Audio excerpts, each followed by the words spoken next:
जब अभी पिछले कुछ दिन पहले जब मुख्यमंत्री मनोहर लाल खट्टर बदले जा रहे थे तो एक नाम आपका भी चला था और उम्मीद जगी थी कि इस बार पहली बार दक्षिण हरियाणा को प्रतिनिधित्व मिलेगा।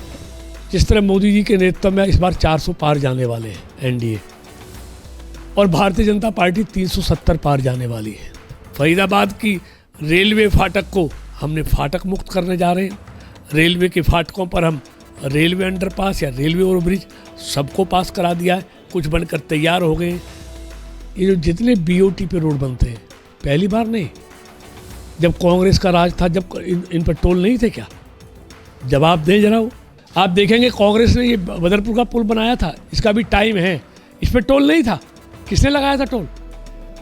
लेकिन आप एक वादा आपने भी किया था कि जजिया कर मुक्त होगा फरीदाबाद। लेकिन भारतीय जनता पार्टी ने लोकसभा सीटें बांट दी हैं और फरीदाबाद की सीट तीसरी बार जो केंद्रीय राज्य मंत्री हैं कृष्णपाल गुर्जर, उनकी झोली में आई है। बात करते हैं उनसे कि किस तरह को इसको तीसरी बार जो टिकट मिली है उसे किस तरह से देखते हैं।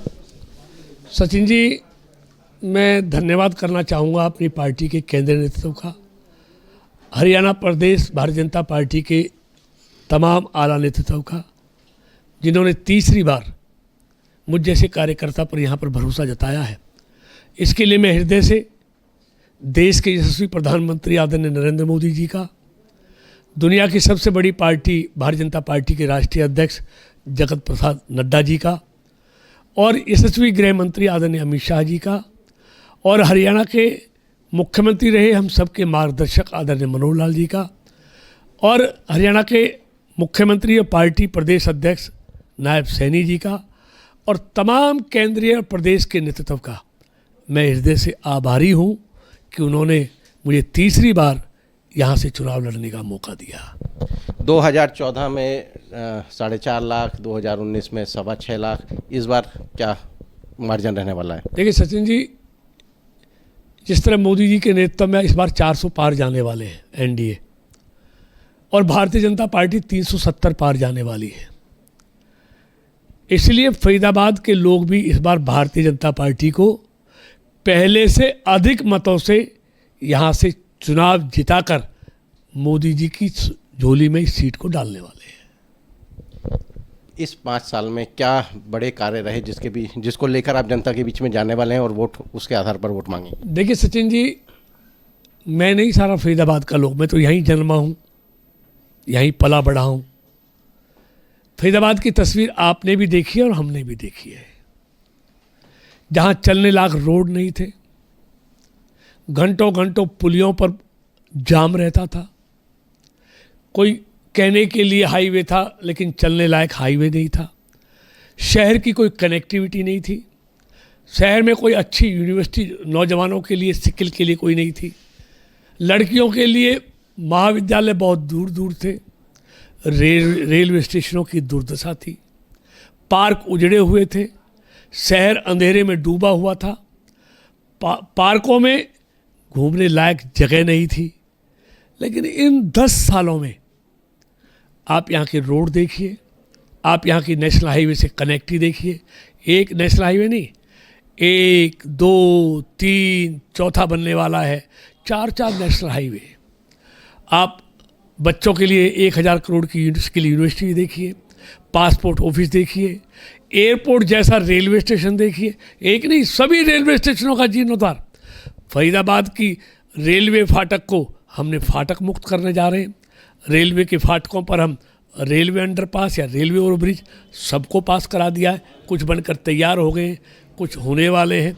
रात को एलईडी लाइटों से चमकता हुआ शहर देखिए। लड़कियों के लिए हर विधानसभा में 15-20 किलोमीटर पर आज कॉलेज देखिए।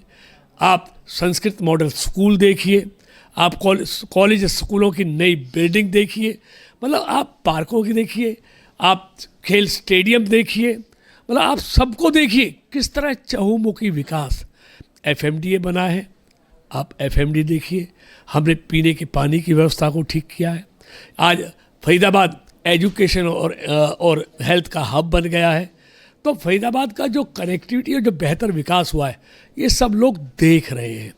और जिस तरह देश का चहुमुखी विकास मोदी जी के नेतृत्व में हुआ है, मनोहर जी के नेतृत्व में हरियाणा का विकास हुआ है, वैसे ही मोदी और मनोहर जी के नेतृत्व में फरीदाबाद के विकास को भी 4 पंख लगे हैं। अच्छा, मंझावली पुल एक आपकी बड़ी महत्वाकांक्षी योजना रही है, वो 10 साल हो गए, उसके बावजूद भी अभी पूरा नहीं हो पाया। डेडलाइन लगातार बढ़ती रही। इसके अलावा गुड़गांव और फरीदाबाद की कनेक्टिविटी का एक वो था, वो भी अभी उस पर कोई काम नहीं हुआ।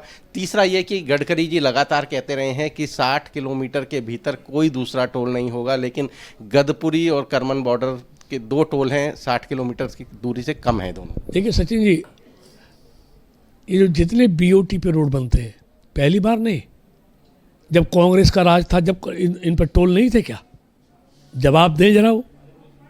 और एग्रीमेंट तो कांग्रेस का किया हुआ है, ये एग्रीमेंट हमारा क्यों नहीं है? आप देखेंगे कांग्रेस ने ये बदरपुर का पुल बनाया था, इसका भी टाइम है, इस पर टोल नहीं था। किसने लगाया था टोल?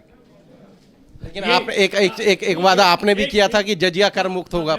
लेकिन टोल का एग्रीमेंट था, मैं क्या कहता, लेकिन कांग्रेस का किया हुआ एग्रीमेंट था, लोग कोर्ट में चले जाते। गुड़गांव फरीदाबाद का ये किसने लगाया था टोल? ये कांग्रेस ने लगाया था, किसने लगाया था? हमने लगाया था। या 2 साल बाद उसकी टर्म पूरी हो खत्म हो जाएगा। मनोहर जी की सरकार ने तो बहुत हरियाणा में टोल ख़त्म किए स्टेट हाईवे पर। और ये आप देखिए, आज ये पिरथला पे आ गया, लेकिन ये टोल पहले कहाँ पर था? ये होडल से पहले आप अपना गांव है वो तुमसरा श्रीनगर पे, वहाँ पर था। अब वहाँ पर कोई टोल नहीं। हरियाणा में तो एक ही टोल है, 60 किलोमीटर की दूरी पर। पहले भी एक टोल था, आज भी एक टोल है, दूसरा टोल नहीं है।